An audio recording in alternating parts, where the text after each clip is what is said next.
అయితే గురువుగారు కొన్ని కోట్ల దేవతలు కొలువై ఉన్న ఆ గోమాతకి ఇంత ప్రాధాన్యత ఉంది. నిజంగా ఆ ప్రాధాన్యత ఇప్పుడు ప్రస్తుత రోజుల్లో గోవుకి దక్కాల్సిన ప్రాధాన్యత దక్కుతుందంటారా? దక్కట్లేదు. హ్మ్. దక్కట్లేదు, నేను అదే చెప్పాను. అమ్మను హింసించిన, గోవుని హింసించిన, హ్మ్. నేలని కలుషితం చేసిన, గాలిని కలుషితం చేసిన, హ్మ్. గంగా నదిని కలుషితం చేసిన, గురువులని అవహేళన చేసిన, ఈ జన్మలో ప్రాయశ్చిత్తం లేని పాపాలు తగులుతాయి. ఓకే. ఇప్పుడు గోవులను చంపుకొని తినేవాళ్ళు, గోవులను అవును. హింసించే వాళ్ళందరూ కూడా హ్మ్. ఇప్పుడు మనకు రోడ్ల మీద అంగవైకల్యంతో కనిపిస్తారు కదమ్మా. అవును. మెంటల్ హాస్పిటల్లో హ్మ్. కొన్ని ప్రదేశాల్లో ఉంటారు కదా. ఏ జన్మలో అటువంటి పాపాలు చేశారు, ఈ జన్మలో అలా పుడుతున్నారు. హ్మ్. భగవంతుడు మన ముందల్ని ఉదాహరణలు చూపిస్తున్నా మనము జాగ్రత్త పడతలేము. హ్మ్. ఈ జన్మలో వాళ్ళు అలా పుట్టారంటే బలమైన కారణం ఉంటుంది తల్లి. ఓకే.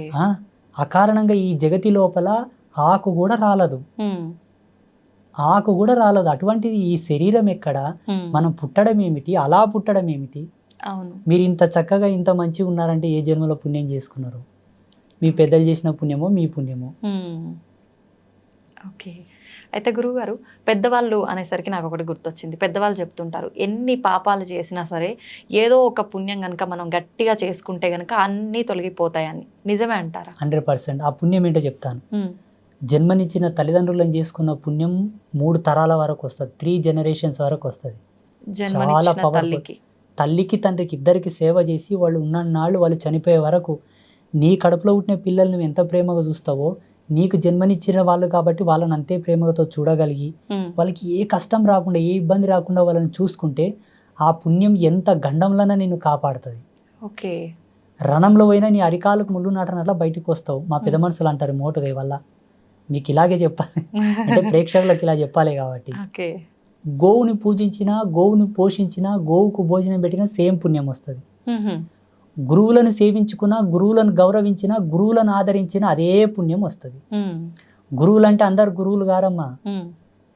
కర్మరహితుడు, సంసారరహితుడు, హ్మ్. సంసార త్యాగం చేసినవాడు, సంకల్ప త్యాగం అనర్చినవాడు శ్రేష్టమైన గురువు.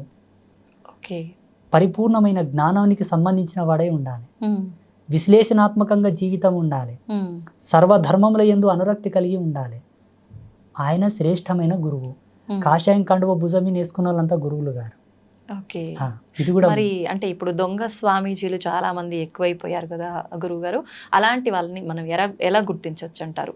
ఈ జన్మలో కాషాయం కప్పుకొని మోసం చేస్తున్న వాళ్ళంతా మరు జన్మలో ఎలా పుడతారంటే హ్మ్. మతిహీనులై పుడతారు. పిచ్చి పిచ్చి చేష్ట చేసే వాళ్ళు పుడతారు. ఓకే. వాళ్ళకు శాపం అది. ఎందుకంటే హ్మ్. కాషాయం జ్ఞానం. జ్ఞానంతో వ్యాపారం చేస్తున్నావు కాబట్టి మరు జన్మలో జ్ఞానం లేకుండా, హ్మ్. తన మీద తనకు సోయి లేకుండా, ఓకే. ఈ జన్మలో భగవంతుని కేంద్రకంగా, భగవంతుని ఒక వ్యాపార కేంద్రకంగా పెట్టుకొని దేవుని ముందల పెట్టి నువ్వు డబ్బులు సంపాదిస్తున్నావంటే హ్మ్. మరు జన్మలో తినడానికే తిండి లేనటువంటి దేహి అనాల్సిన జన్మలు పుట్టాల్సి వస్తుంది. ఓకే. భగవంతుడు వ్యాపారం కాదు తల్లి. హ్మ్. అసలు భగవంతుని మీద మనం అసలు భగవంతుని మీద వ్యాపారమే కరెక్ట్ కాదు. అది హ్మ్. శాస్త్ర సిద్ధాంతాలను అమ్ముకోకూడదు, పంచాంగాన్ని అమ్ముకోకూడదు, హ్మ్. మంత్రాలను అమ్ముకోకూడదు. ఇవన్నీ కూడా పరమ పవిత్రమైనటువంటి మంగళకారకములు ఇవన్నీ. హ్మ్. వీటి మీద వ్యాపారాలు ఏంటి చెప్పండి, నాకు అర్థం కాదు. అవును. వీటి మీద వ్యాపారం చేస్తే ఎన్ని జన్మలకైనా ఉసురు పోదు. హ్మ్. నీవు ఒక ముహూర్తం పెట్టించావు తల్లి, హ్మ్. ఆయన పరవశించి నీకేమన్నా పెట్టిపోతే ఆయన ఇష్టం, అవును. డిమాండ్ చేయకూడదు. ఓకే. నువ్వు ఒక మంత్రం ఇచ్చావు, హ్మ్. ఆ మంత్రం కొన్నాళ్ళు ఆయన సాధన చేసిన తర్వాత మంచిగా అయ్యొచ్చిండు. హ్మ్. గురువుగారు మీరు ఇచ్చిన మంత్రం వల్ల నాకు మంచి జరిగింది, గురుదక్షిణగా మీకు ఏమన్నా ఇచ్చుకుంటానని ఆయన ఇస్తే హ్మ్. స్వీకరించు, తృప్తిపడు. ఓకే. డిమాండింగ్ వద్దు, ఆర్డర్ వద్దు. హ్మ్. ఈ మంత్రానికి ఇంత ఫీజు, నేను పంచాంగం ఇప్పాలే, తెరవాలే, ముయ్యాలంటే ఇంత ఫీజు ముందే పెట్టాలి, పెట్టాలి. ముందే అపాయింట్మెంట్ తీసుకోవాలి. హ్మ్. ఇవన్నీ ఏంటంటే వాళ్ళు కోరి కోరి పాపం చేసుకుంటున్నారు. ఓకే. ఇవి ఎక్కడ ధర్మంలో లేవు. హ్మ్. అప్పట్లో ద్రోణాచార్యులంతటి వారే కురు సామ్రాజ్యం దగ్గరికి వెళ్ళి దేహి అనాల్సి వచ్చింది. హ్మ్. ఆయనకు రాని విద్యలు లేవమ్మా. హ్మ్. ఆయనకు రాని విద్యలు లేవు, ఆయనకు తెలియని మర్మం లేదు. కానీ ఒక రాజ్య సంస్థానానికి వెళ్ళి నాకేమని ఇప్పించండి అయ్యా అని అడిగాడు. హ్మ్. చాలా మంది ఋషులు అడిగారు అట్లా. ఎందుకంటే వాళ్ళకి చిటికేస్తే లక్ష్మి రాలేటటువంటి శక్తి సంపన్నులు వాళ్ళు. హ్మ్. కానీ విద్యల చేత లక్ష్మిని అనుగ్రహింపమని కోరలే, ఓకే. మంత్రాలను వాడలే, విద్యను వాడలే, తపస్సును వాడలే. హ్మ్. యాచించుకొని బ్రతికారు తప్పిస్తే మంత్రతంత్రాలతో వాళ్ళు వృత్తి సాగించలేదు. హ్మ్. నేను దాన్ని బాగా నమ్ముతా. ఓకే. వేరే స్వామీజీలు, జ్యోతిషులు, సిద్ధాంతులు ఏంటో నాకు సంబంధం లేదు, కానీ నా కాషాయాన్ని, నా ధర్మాన్ని, నా మంత్రాన్ని నేను ఎప్పుడు డబ్బులకు వాడను. అంటే మీరు ఇప్పటి వరకు డబ్బు తీసుకొని చెప్పలేదా గురుగారు? అతోస్మి. నాకు ఆ మాట అంటేనే కంపరం వచ్చేస్తుంది. నేను పీఠంలో ఇట్లా కూర్చుంటానమ్మా, ఒక ఉండి పెడతారు పక్కల, ట్రస్ట్ వాళ్ళు, కమిటీ వాళ్ళు. వాళ్ళ ధర్మ సందేహాలు అడిగి ఏదో విభూతో, కుంకుమనో, తాయితో, అంతరమో ఏదో ఇస్తాను. వాళ్ళు ఏదో రూపాయన 2 రూపాయలు అందులో వేసిపోతారు. నేను ఈ యంత్రం ఇచ్చానుగా, ఇంత పెట్టాను నేను అడగను. మా పీఠంకి వచ్చి మీరు చెక్ చేసుకోవచ్చు కూడా. అక్కడ ఏమైనా డొనేషన్లు ఇచ్చినా, అన్నదానంకి ఇచ్చినా, అమ్మ పూజకి ఇచ్చినా కూడా ప్రతిదీ కూడా రాసుకుంటారు, ఖర్చు పెడతారు. మేమేం తీసుకోం. ఇప్పుడు నా సౌల్ పర్పస్ నాకు తెలుసు తల్లి. నా జన్మ నాకు తెలుసు. తెలిసి మళ్ళీ ఎందుకు నేను బురదలో పడాలి చెప్పండి? నిజమే గురువుగారు. దిస్ ఇస్ మై లాస్ట్ జన్మ. ఇది నా చిట్ట చివరి జన్మ. ఇక భూమి, ఆకాశం, మన్వంతరాలు, కొన్ని కోట్ల జన్మలైనా నేను రాను. జగన్మాతని చేరుకోవడం తథ్యం. ఎలా చెప్తున్నారు గురూజీ అని మీరు అనుకోవచ్చు. నేను 1.5 సంవత్సరంన్నర నా జన్మ మీదనే తపస్సు చేశాను. What is my Saul purpose? ఎక్కడి నుంచి వచ్చాను? ఎందుకు ఇక్కడ ఈ బిజవారం గ్రామంలో పుట్టాలి? ఈ తల్లిదండ్రులకి ఎందుకు పుట్టాలి? ఎందుకు నాకు ఈ ఆధ్యాత్మిక అన్వేషణ రావాలి? అమ్మవారిని పూజించాలి ఎందుకు అనాలబ్బా? శివుని పూజించవచ్చు కదా, విష్ణుమూర్తిని పూజించవచ్చు కదా, గణపతిని పూజించవచ్చు కదా. అమ్మ మీదనే ఎందుకు నా నాడి కొట్టుకుంటుందని కూడా రీసెర్చ్ చేశాను. ఏ వంకతో జగదంబ పాదాలు పట్టుకున్నా వాళ్ళకు జన్మ సార్థకమైనట్లే. అమ్మనే ఈ భవసాగరం నుండి మనల్ని తరింపజేయగలదు. ఇది సత్యం. అమ్మని పట్టుకున్నాను, ఈ జన్మకు ముక్తి వచ్చినట్లనే. ఇంకోటి ఏంటంటే భవబంధ విమోచనము అని మన ధర్మంలో చెప్పబడి ఉన్నది. భవ విమోచనం అంటే సమాజం నుంచి మనకు రిజర్వేషన్, అంటే ఈ సమాజం నుంచి విముక్తి. సమాజంలో కొన్ని 100 మంది మెచ్చగలిగే పని చేస్తే ఆయన విముక్తి పొందినట్లే. సమాజంలో 100 మందికి అన్నం పెడుతున్నావు తల్లి, 100 మందికి ఉపాధి ఇచ్చావు. ఒక 100 మంది నీ గురించి తాపత్రయపడుతున్నాడు, ఇతను చల్లగా ఉంటే మా కడుపులు చల్లగా ఉంటాయని తాపత్రయపడతారు చూసారా, వాళ్ళు ముక్తిని పొందినట్టు లెక్క. బంధ విమోచనం అనగానే ఏమిటంటే, ఇప్పుడు నాకు అక్క ఉంది, చెల్లెలు ఉంది, అన్న ఉన్నాడు, తమ్ముడు ఉన్నాడు, నాకు అన్ని బంధాలు ఉన్నాయి, ఇక నాకు వేరే జన్మ లేదు. ఇప్పుడు మీకు ఎంతమంది అక్క, చెల్లెలు, అన్న, తమ్ముళ్ళు? ఒక చెల్లె. అన్న లేరు. అన్న కొరకు మళ్ళీ పుడతావు. తమ్ముడు లేరు. తమ్ముడి కొరకు మళ్ళీ పుడతావు. అక్క లేరు. అక్క కొరకు మళ్ళీ పుడతావు. ఇంకా 3 జన్మలు ఉన్నాయి నీవు. ఈ జన్మ పరిపూర్ణం తల్లి నాదైతే. అంటే ఇప్పుడు చాలా మంది కూడా మీలాగా ఉండొచ్చు కదా స్వామీజీ అంటే, ఉండొచ్చు, కానీ సాధు జన్మ లోపల ఆయన మిగిలిపోతాడు, ఆధ్యాత్మికంగా మిగిలిపోతాడు. ఏ మనిషి గాని ఆధ్యాత్మికంగా తరించిన నాడే జన్మరాహిత్యం అవుతుంది. ఇక్కడ సంసారంగా, ఇటు సామాజికంగా, ఇటు ఆధ్యాత్మికంగా ఐఎమ్ ఫుల్ఫిల్ ఫర్ క్వాలిఫైడ్. అంటే ఆధ్యాత్మిక పరంగా ఉన్నా, జన్మ పరంగా ఉన్నా, రిలేషన్ పరంగా గనక ఏదైనా లోపం ఉంటే మళ్ళీ జన్మెత్తుతారు. భవబంధ విమోచనము ఇదే. బంధ విమోచనం అంటే ఇదే. అన్ని బంధముల చేత ఆయన పరిపూర్ణుడై ఉండాలి. అన్ని బంధాలను పిలిపించుకునే యోగ్యత ఉండాలి. మీరు ఇప్పుడు అక్క అని వేరే వాళ్ళని పిలవాలే గాని నీలో ఉన్న వాళ్ళని ఏమైనా పిలవలేకపోతున్నావు కదా. నేను అందరినీ పిలుస్తున్నాను. చాలా తక్కువ మంది ఉంటారు గురువుగారు. అట్లా ఉన్నారు, ఉన్న కామన్ పీపుల్స్ ఉంటారు. అలా ఉన్నా కూడా తన జన్మను తాను తెలుసుకొని ఆధ్యాత్మికంలో అనురక్తి కలగాలి, అప్పుడు జన్మ పరిపూర్ణం అవుతుంది. గురుగారు, చాలా మంది పూనకాలు వస్తుంటాయి, అమ్మవారు వాళ్ళ పైకి వస్తుంది అని చెప్తుంటారు. అలా చెప్పే వాళ్ళలో ఎక్కువగా ఆడవారి శరీరం పైకి అమ్మవారు వస్తూ ఉంటారు. మరి మగవారి శరీరం పైకి ఎందుకు అమ్మవారు రారు? పూనకం అనే దానికి 3 నిర్వచనాలు ఉన్నాయి. ఒకటి, వాళ్ళు ఫీల్ అవుతారు దేవుణ్ణి. వీళ్ళు సెల్ఫ్గా ఫీల్ అవ్వడం వల్ల ఆ ఫీలింగ్స్ అనేది అబ్జర్వ్ చేసుకుంటారు బాడీ. అబ్జర్వ్ చేసుకొని ఆ ఫీలింగ్స్ అనేది, ఆ వైబ్రేషన్స్ వాళ్ళ లోపల చొరబడి బాడీని ఆ విధంగా షేక్ చేయడము, అంటే ఊగడము, దుంకడము, కదలడం లాంటివి చేస్తుంటాడు. That's one of the feeling of spirituality. అదొక ఆధ్యాత్మికమైన అనుభవం, ఒక ఫీలింగ్ అది. ఇది ఒక రకం. రెండవది, కొందరికి బై బర్త్ నుంచే కుండలి లోపల భగవత్ ప్రేరణ ఉంటుంది. బై బర్త్ నుంచి. అది ఉత్తర జన్మ లోపల ఆయన దైవ సంభూతుడై ఉండి ఆ జన్మలో అవశేషాలు తీరక చనిపోయి ఉంటే ఈ జన్మలో ఆ శేషం ప్రకారంగా ఆయనకు దేవుడు పూనవచ్చు. ఓకే. కొందరికి మధ్యలో ఆధ్యాత్మికమైనటువంటి దర్శనాలు కొన్ని జరిగి ఒక దేవతను చూసి లేదా ఎవరో గురువు శక్తిపాతం చేయడం వలన, గురువు యొక్క కృప తగలడం వలన, భగవత్ కృప ప్రసరించడం వలన ఏదో పుణ్యకార్యం చేయాలని కూడా కొందరు అలా మారిపోతారు. 3 రకాలు ఉంటాయి. ఇందులో భగవంతుడు ఆడవాళ్ళనే పూనుతాడు, మగవాళ్ళనే పూనుతాడనేం లేదు. ఓకే, భగవంతునికి లింగభేదం లేదు అసలు.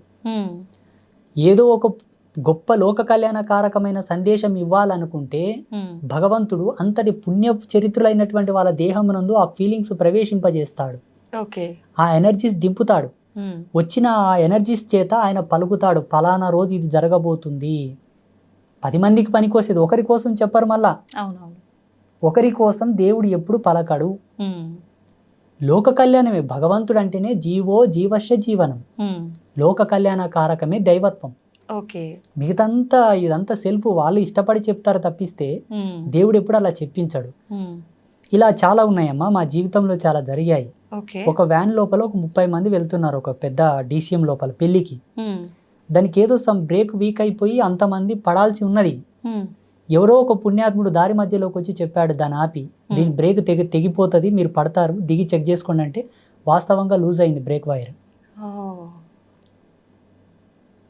అంటే 10 మందిని కాపాడడానికే దేవుడు పూనుతాడు. అక్కడ ఆడ మగ అని ఏం తేడా ఉండదు. కాకపోతే భగవంతుడు ఎవరికి ప్రవేశిస్తాడంటే ఆ శరీరం కూడా అంత శుద్ధి నొంది ఉండాలి, ఆ మనసు అంత పరిపూర్ణమై ఉండాలి, ఆ వ్యక్తి అంతటి సదాచార సంపన్నుడై ఉండాలి. తప్పకుండా. ఇప్పుడు మనం ఒకరిని ఇంటికి గెస్ట్గా పిలవాలంటేనే ఆయన యొక్క హోదాను చూస్తాం, ఆయనకు గొప్పతనం చూస్తాం, ఆయన ఎంత నీట్గా ఉన్నాడు, ఎంత శుభ్రంగా ఉన్నాడు, ఎంత బాగున్నాడు, డ్రెస్ ఎలా మెయింటైన్ చేస్తున్నాడు, అలా ఉన్న వాళ్ళని పిలుస్తాం. భగవంతుడు నీ శరీరం నందు ప్రవేశించాలంటే నీ దేహం ఎంత శుద్ధి ఉండాలి, నీ నడవడికి ఎంత సత్యమై ఉండాలి, నీ జన్మ ఎంత పరిపూర్ణమై ఉండాలి. ఇవి కూడా కంపల్సరీ. నేను అడ్డం వచ్చినట్లా పనులు చేస్తా, అడ్డం వచ్చిన వాళ్ళ తింటా తాత, ఏమి శరీర శుద్ధి ఉండదు, మనశ్శుద్ధి ఉండదు, వ్యవహార శుద్ధి ఉండదు, ఏదో నా పిచ్చి కొద్దీ నేను ఊగుతా అంటే అది మన యొక్క వీక్నెస్ తప్పిస్తే దేవుడికి మనకి సంబంధం లేదు. అయితే మనం విలేజెస్లో ఎక్కువగా చూస్తుంటాం గురుగారు, మీరు చెప్పినట్టుగా ఇట్లా శీఘం వచ్చింది, పూనకము, వాళ్ళు చెప్తూ ఉంటారు చాలా మందికి. అలాంటి వాళ్ళే ఎక్కువగా అంటే చెడు వ్యసనాలు ఇలాంటివి ఉంటుంటాయి అని చెప్పి, అంటే ఇప్పుడు వాళ్ళు అవన్నీ చేస్తున్నారు అంటే వాళ్ళు చెప్పేదంతా తప్పు, వాళ్ళకి నిజంగా భగవంతుడు వాళ్ళ పైకి రావట్లేడు అని అనుకోవచ్చు అంటారా? మేము సాధు ధర్మంలో ఉన్నాం, ప్రతిదీ కూడా శాస్త్ర సిద్ధాంత ధర్మంతోనే చెప్పాలి, అనుభవంతోనే చెప్పాలి, స్వీయ విశ్లేషణను ఉండాలి, మేము రీసెర్చ్ చేసానే ఉండాలి. అవునవును. మా అవ్వ జోగిని, మాది 7 తరాల జోగిని వంశం, ఎల్లమ్మ తల్లి పూజారులు, మా తాత ముత్తాతల కానుంటి కూడా. సో మా అవ్వ ఏం చెప్పేదంటే, చూడు నాన్న, ఒక వ్యక్తి జోగినిగా మారాలంటే, ఒక స్త్రీ జోగినిగా మారాలంటే బై బర్త్ నుంచి ఆమెకు స్పిరిచువల్ ఫీలింగ్స్ ఉండాలి, పుట్టినప్పటి నుంచి ఆధ్యాత్మిక మెలకువలు ఉండాలి. దేవుడు, పూజలు, దేవుళ్ళకు మొక్కడం, దేవుళ్ళని చూస్తే ఏదో ఫీల్ అయిపోవడం, దేవుళ్ళని చూస్తే తనే దేవుడని ఫీల్ అయిపోవడం లాంటి సిమ్టమ్స్ ఉంటే ఈమె దేవతకు సంబంధించిన స్త్రీ, ఈమె సంసారానికి పనికిరాదు, పెళ్లి చేసిన భర్తను చేరదీయదు, పిల్లల్ని కనదు, వాళ్ళకి ఆ ఫీలింగ్సే ఉండవు అసలు. ఆ సిమ్టమ్స్ గుర్తుబట్టి వాళ్ళని దేవుడికి లగ్నం చేసి దేవత పేరు మీద పూజలు పునస్కారాలు చేస్తూ ఆ పుణ్యం 10 మందికి ధారబోయమని పెట్టేవాళ్ళు ఆమెని. ఇప్పటికి చాలా మంది సొసైటీలో ఉన్నారు సెక్సువల్ ఫీలింగ్స్ లేని వాళ్ళు, చాలా మంది ఉన్నారు ఇప్పటికీ. అప్పట్లో ఈ జన్మను వృధా కానివ్వకుండా, ఈ జన్మ వేస్ట్ కాకుండా కొన్ని తంతులు చేసేవాళ్ళు మన పెద్దలు. అందుకే చచ్చిపోతే కూడా పేగడుగుతాం, పేగడిగి మళ్ళీ పూలదండేసి బొట్టు పెట్టి కొన్ని సంస్కారాలు, కొన్ని తంతులు చేసిన తర్వాతనే బొందలు పెడతాం. చచ్చిన శవానికి కూడా సంస్కారం ఉంది మన ధర్మంలో. అట్లాంటప్పుడు నువ్వు పుట్టినవు, ఈ జన్మ వృధా కాకూడదు, ఊక ఉన్న జన్మ ప్రేత ఆవాహనం అవుతుందంట తల్లి. ఊక ఉన్న శరీరం ప్రేత ఆవాహనం అవుతుందంట. ఇప్పుడు ఒక ఇల్లును ఊక వదిలేసామనుకోండి, అడ్డం వచ్చిన చెత్త చెదారం, బల్లులు, పురుగులు గూడు పెట్టినట్లనే ఈ జన్మ కూడా ఊక పెట్టకూడదని కొన్ని తంతులు చేసి ఆయనను ఒక పరిపూర్ణుని చేసేవాళ్ళు. ఆడపిల్ల గాని మగపిల్లాడు గాని కత్తికి బాస్యం గట్టి పెళ్లి చేసి దేవుని పేరు మీద పెట్టేవాళ్ళు. తర్వాతకి ఎట్లయిపోయిందంటే, ఈమె ఊకుందని చెప్పి అధికార దాహం చేత ఆమె మీద లైంగికంగా దాడి చేయడం, డబ్బున్న వాళ్ళు, పలుకుబడి ఉన్నవాళ్ళు ఆమెను వాడుకోవడం, ఆమెను ఎటు కాకుండా రోగాల పాలు చేసేయడం. అది చూసిన కొంతమంది సంఘ సంస్కర్తలు ఉద్యమాలు మొదలుపెట్టారు, జోగిని వ్యవస్థను రద్దు చేయాలా, ఈ దేవదాసి వ్యవస్థను తీసేయాలా, ఈ దేవుళ్ళ పేరు మీద పెట్టే వ్యవస్థను తీసివేయాలని చెప్పేసి.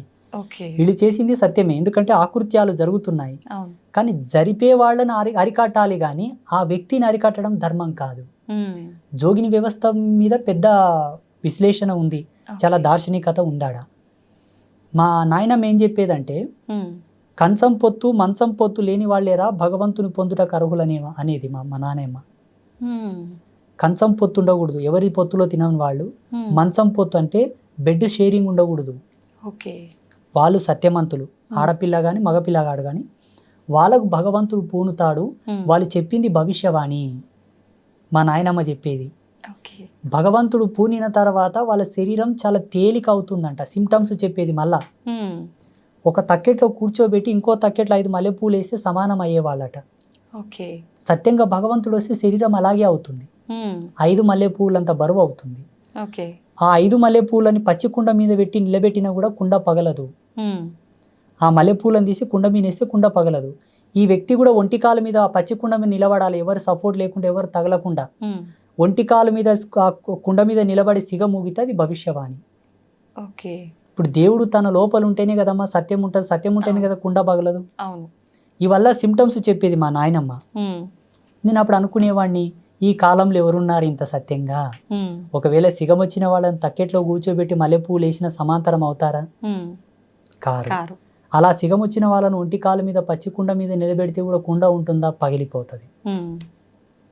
ఇలా వెతుక్కుంటూ పోతే సమాజంలో చాలా మంది వెళ్తారు తల్లి. ఇప్పుడు ఇట్లా సిగమూగే వాళ్ళంతా సత్యవంతులు కారా స్వామీజీ అంటే మనం అనలేము. వాళ్ళ వ్యక్తిగతమైన ఫీలింగ్స్ అయి ఉండొచ్చు, భగవంతుడి యందు వాళ్ళు రమించి అలా ఊగవచ్చు. అది వాళ్ళ యొక్క ధర్మం, వాళ్ళ యొక్క విధి విధానాలు. ఇప్పుడు ధర్మం ఏంటి స్వామి అని మీరు అడిగారు కాబట్టి ఈ సిమ్టమ్స్ ఉండాలమ్మా, అది సత్యం. గురుగారు, ఒక యోగిగా మీ జన్మకి సార్థకత లక్ష్యం ఏంటి గురుగారు? నేను ఆజన్మాంత బ్రహ్మచారిగా ఆత్మజ్ఞానం జ్ఞానయోగంలో ఉండే ఒక ఆత్మ సన్యాసిగా. మాది దండ సన్యాసం కాదు. మీరు జేర్ స్వామి దగ్గరికి వెళ్ళారన్నారు కదా. అవును గురుగారు. వారి దండ సన్యాసం, అది బహిర్ముఖ సన్యాసం అంటారు దాన్ని.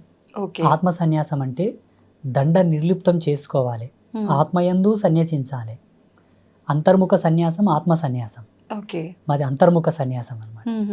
నా సన్యాస సంకల్పం ఏమిటి అంటే, సత్య సనాతన ధర్మంలో ఉండే ప్రతి ఆచారము విజ్ఞాన దృక్పథమే, అజ్ఞానం కాదు, మూఢనమ్మకం కాదు. ఇది సమాజంలో నిరూపించాలని ఒక లక్ష్యం నాకుంది. రెండవది, ప్రపంచానికి సనాతన ధర్మం జగద్గురు అని నిరూపించాలి. మూడవది, అమ్మవారు నన్ను ఇలా స్థాపించు నాయనా అని ఒక దర్శనం ఇచ్చినట్లు ఒక గుడి కట్టమని దర్శనం ఇచ్చింది నాకు. ప్రపంచంలో ఆ గుడి ఇప్పటి వరకు రాలేదు. మానవునికి విజ్ఞానం వికసితమై మనిషి పరిజ్ఞానం వైపు నడకలెడుతూ ఇప్పటి వరకు కూడా అటువంటి ఆలయ రూపకల్పన జరగలేదు. అదొక ఆలయ నిర్మాణం చేయాలనే సంకల్పం ఉన్నది. ధర్మస్థాపన చేయాలి. సత్య విశ్లేషణ చంద్రికతో కూడుకున్న ధర్మస్థాపన, సోకాల్డ్ ధర్మస్థాపన కాదు. నేను నేర్చుకున్న ధర్మం ఏంటంటే అమ్మా, శాస్త్రం అనగా స్త్రీ అనగా ఒక్కటే. స్త్రీని అగౌరవపరచడం, స్త్రీని అవహేళన చేయడం ఎంతో, శాస్త్ర అవహేళన అంతే. దీనికి ప్రాయశ్చిత్తం లేదు, దానికి ప్రాయశ్చిత్తం లేదు. ఎన్ని గంగల్లో మునిగినా, ఎన్ని పుణ్యకార్యములు చేసినా ఆ పాపం పోదు, అనుభవించి తీరాల్సిందే. ఇప్పుడు చేస్తున్న వాళ్ళందరూ శాస్త్ర దూషణనే. ఎందుకంటే శాస్త్రం అడ్డం పెట్టి మానవులకు కోరికలు రేపుతారు. ఇది చేయండి మీకు ఈ కష్టం నెరవేరుతుంది. దీనికి దానికి సింకే ఉండదు తల్లి. ఆయన పూజ చేస్తాడు, శ్రీకాళహస్తి పోయి చేస్తాడు, వస్తాడు, కొన్నాళ్ళు వేచి ఉంటాడు, ఏమయ్య స్వామి కాలేదంటాడు. ఇప్పుడు ఈ మధ్యలో వీడియోలో కొన్ని మా పిల్లలు తీసుకొచ్చి చూపిస్తుంటారు, స్వామీజీ అని ఇంత మెరికల్ చేశాడు, ఇది సాధ్యమా అంటారు. మరి నువ్వు స్వామీజీవే కదా, ఎందుకు చేయమంటారు నాతోనికి వచ్చి మా పిల్లలు. కొన్ని జిమ్మికులు మ్యాజిక్లు చేస్తుంటారు, వీడియోస్ వస్తుంటాయి కొంతమంది పాస్టర్లు, కొంతమంది. నేనేమంటానంటే, వాస్తవంగా ఆధ్యాత్మికతకు అంత పవర్ ఉంటే, వీళ్ళలో అంత హీలింగ్ పవర్ ఉండి, అంత చైతన్య శక్తి ఉంటే, ఎర్రగడ్డ మెంటల్ హాస్పిటల్కి వెళ్ళి వాళ్ళని బాగా చేయమని చెప్పు. నేను వాళ్ళ కాళ్ళు మొక్కి కాళ్ళు కడిగి నెత్తిమీన పోసుకుంటా. ఈ సన్యాసం ఇడిచి ప్యాంటైంగ్ వేసుకొని తిరుగుతా. క్యాన్సర్ హాస్పిటల్కి వెళ్ళి వాళ్ళ హీలింగ్ పవర్ చేత వాళ్ళని బాగా చేయమని. స్వామీజీలు, పాస్టర్లు, ఇమాంలు any kind of spiritual person, um, ఎవరైనా సరే, ఓకే. దైవం వేరు, దారదత్తం వేరు, సిద్ధాంతం వేరు, ఉమ్, జీవన విధానం వేరు. మనిషి తనను తాను తెలుసుకొని బ్రతకాలి. తనకు తానే రాజు, ఉమ్, తనకు తానే ధర్మం తల్లి. ఎవరిని ఎవరు ఉద్ధరించరు. ఉత్తకథ. ఉమ్, ఓకే. వేమన యోగి ఏం చెప్తాడు తన పద్యంలో అంటే, తనకు తానే రాజు, తనకు తానే దేవుడు జీవుడు రెండు. ఉమ్, మీరు తింటే నా ఆకలి ఎలా తీరుతుంది తల్లి? ఏదో తృప్తి పడగలను, అంతే. అమ్మయ్య ఈమె తిన్నది సంతోషం అనగలను, అవును, కానీ ఆకలి అవుతుంది అవును, కదా. అవును గురుగారు. భగవంతుడిని నమ్మడం ఒక విశ్వాసం, ఒక పవర్. ఉమ్, 83 లక్షల జీవరాశులు ఏవి దేవిని కొలవవు తల్లి, మనం కొలుస్తాం. ఉమ్, అదొక గర్వకారణం. నిజం. మళ్ళీ దాంట్లో ఎంతో సైన్స్ ఉందమ్మా. ఉమ్, హిందూయిజంలో చాలా ఎక్స్ట్రాడినరీ సైన్స్ ఉంది, ఓకే. అద్భుతమైన విశ్లేషణ. ఉమ్, ఒక దీపం పెట్టడము, ధూపం వేయడము, నైవేద్యం పెట్టడము, ఉమ్, అభిషేకాలలో, అబ్బా చాలా అద్భుతం. దీన్ని తీసుకొచ్చి మన సంసారం మీద పులిమి ఉమ్, ఎటూ తేలుకోలేపకల పంచాంగం వేస్ట్ అంటారు, జ్యోతిష్యం వేస్ట్ అంటారు, పూజలు వేస్ట్ అంటారు. అవును. నాకెంత బాధ అవుతుందో ఉమ్, చాలా. ఈరోజు ఈ బాటిల్లో నేను నీళ్లు చూశాను, ఉమ్, ఇక్కడ ఉన్నాయి. మీరు వచ్చి నీళ్లు లేవంటే నేను నమ్మాలా? నేను చూశాను, దాంట్లో నీళ్లు చూశారు. ఉన్నాయి. ఉమ్, కొన్ని తాగాను, కొన్ని పెట్టాను. పెట్టారు. అవును, లేవు గురూజీ అని మీరు వాదాంతం చేస్తే నేను ఎలా నమ్మాలి చెప్పండి? అవును. అలాగే సనాతన ధర్మం యొక్క మూలాలు, దీని యొక్క అవశేషాలు చాలా గొప్పవి. ఉమ్, తుచ్చ సుఖంలోకి వాడి దీని మీద వాల్యూ లేకుండా చేయొద్దు అన్నదే నా ఆవేదన. ఓకే. అది నిరూపించాలే, ఉమ్, ప్రతి ఒక్కరికి తెలియపరచాలన్నదే నా తాపత్రయం, నా లక్ష్యం. ఓకే. అందుకే ఈ మధ్యలో వీడియోల్లో నేను చాలామందికి నచ్చుతుండలేను. స్వామీజీలకే, ఉమ్, మీలాంటి వాళ్ళు కాదు పాపం. ఓకే. అంటే మంచి చెప్పే వాళ్ళకి ఇప్పుడు మంచి చెప్పే వాళ్ళంటే చెడు ఉద్దేశంగా ఉన్న వాళ్ళకి నేను ఖచ్చితంగా వేణుస్వామి నచ్చదు. మీద ఒక వీడియో చేశాను తల్లి. ఓకే. వేణుస్వామి మీద, ఆ, ఆ. ఆయన ఫేమస్ ఆస్ట్రాలజర్. అవునవును గురుగారు. నాకు ఆయన పాలేవుడు కాదు, ఇంటివాడు కాదు, నా అన్నదమ్ముడు కాదు తల్లి పాపం. వాళ్ళు బ్రాహ్మిన్స్, మేము వేరు. అవునవును, స్వామీజీనే మేము వేరు. మా ఇల్లు వేరు, వాళ్ళ ఇల్లు వేరు, వాళ్ళ ఊరు వేరు, మా ఊరు వేరు. అవును. ఎవరో మీ అంచుడు భక్తులు వచ్చి, ఏమయ్యా నువ్వు జీవహింస చేయొద్దంటావు, ఉమ్, అమ్మవారికి మాంసం పెట్టొద్దంటావు, మద్యం పెట్టొద్దంటావు. ఈయన బ్రాహ్మిన్, ఒక జ్యోతిష్యుడు, ఆడ లిక్కర్ పెట్టిండు, మాంసం మందు పెట్టిండు, అమ్మవారి పెట్టిండు, ముందలని చూపించిండు. అవునవును. నా మనసు తరుక్కుపోయింది. ఉమ్, వెంటనే దాని మీద ఒక వీడియో చేశాను. ఓకే. ఒక 5-6 మంది నాకు ఫోన్ చేసి వార్నింగ్ ఇచ్చారు. ఉమ్, నేను ఎవరు చెప్పమన్నాడయ్యా, ఆ, మేము ఇట్లనే చేస్తాం, మాకు ఇట్లే తెలుసు, ఉమ్, నువ్వు ఎవడో చెప్పని కానీ ఉమ్, ఏమైనా చేసుకోకపోండి, నేను చెప్పింది సత్యం, ఉమ్, నాకు తెలిసింది సత్యం అని నేను చెప్పాను. అలా Okay. ఉన్నారు సమాజంలో. అవును. పోనీ ఈ స్వామీజీ చెప్పింది వాస్తవమే కదా, ఉమ్, మార్చుకుందాము అన్న జ్ఞానం లేదు వాళ్ళతో, మళ్ళీ ఉల్టద్దా? అంతే. ఇటువంటి వాళ్ళని సమాజంలో తెలియపరచాలి, ఇటువంటి వాళ్ళ గురించి చెప్పాలన్నదే నా లక్ష్యం. మార్పు ఎంత పెద్ద వస్తుందంటారు. పీఠాధిపతి అయినా, ఉమ్, ఎంత పెద్ద సన్యాసి అయినా, ఉమ్, ఎంత పెద్ద స్వామీజీ అయినా, ఎవరైనా ఉమ్, వాళ్ళు తప్పు చేస్తున్నారంటే చెప్తాం, అది నా ధర్మం. ఉమ్, చూడమ్మా, సన్యాసి అనేవాడికి 2 ప్రధాన నియమాలు ఉంటాయి. మరణానికి భయపడకూడదు, ఉమ్, మరణానికి భయపడకూడదు, ఓకే. ధర్మానికి తల వంచాలి తప్పిస్తే మిగతా వాటికి తల వంచకూడదు. ఈ 2 నియమాలు ఉంటాయి. ఉమ్, మొన్న కోవిడ్ వచ్చి, కోవిడ్ విడి వరకు నేను మాస్క్ పెట్టుకోలే, ఆ, శానిటైజర్ వాడలే. చాలామంది పోలీసులు, చాలామంది ఆఫీసర్లు వచ్చి స్వామీజీ మాస్క్ పెట్టుకోండి అన్నారు. ఉమ్, చూడప్పా, నేను కుట్టే బట్ట నేను కట్టను. ఉమ్, మేము సంకల్ప త్యాగం చేస్తాం. ఆ, కుట్టిన బట్ట కడితే మా తపస్సు తగ్గిపోతుంది, మా వాక్కు బలం పోతుంది. ఓకే. నేను చనిపోతాను కానీ మాస్క్ పెట్టానని చెప్పాను. ఉమ్, ఇప్పుడు సన్యాసి మరణానికి భయపడితే ఆయన సన్యాసి ఎట్లా అవుతాడు? అవును, మీకు నాకు తేడా ఉండదు కదమ్మా. అవును గురుగారు. అందుకే నేను మాస్క్ కూడా ధరించలేదు. ఉమ్, నా సత్యం ఉంటే వైరస్ నాతోనికి రాదు. ఉమ్, రాలేదా గురుగారు? నో, ఉమ్, నా శిష్యులకు ఎవరు కూడా నేను కోవిడ్ వ్యాక్సినేషన్ వేయించలేదు. Um, that's very dangerous. అదొక పెద్ద ఇది వ్యాక్సిన్. వ్యాక్సినేషన్. దానివల్ల చాలా సైడ్ ఎఫెక్ట్స్ కూడా ఉన్నాయి. ఉమ్, అది నిజమే అంటారా? అక్షర సత్యం. కానీ అంటే డాక్టర్లు అంతా రీసెర్చ్ లో తేలింది అలాంటిది ఏం లేదు డాక్టర్లే అంటున్నారు. సత్యము, వైజ్ఞానికమే సత్యం అయితే ఇప్పుడు ఎర్రగడ్డ మెంటల్ హాస్పిటల్ ఉన్న వాళ్ళు ఎందుకు బాగా కావట్లేదు ఉమ్,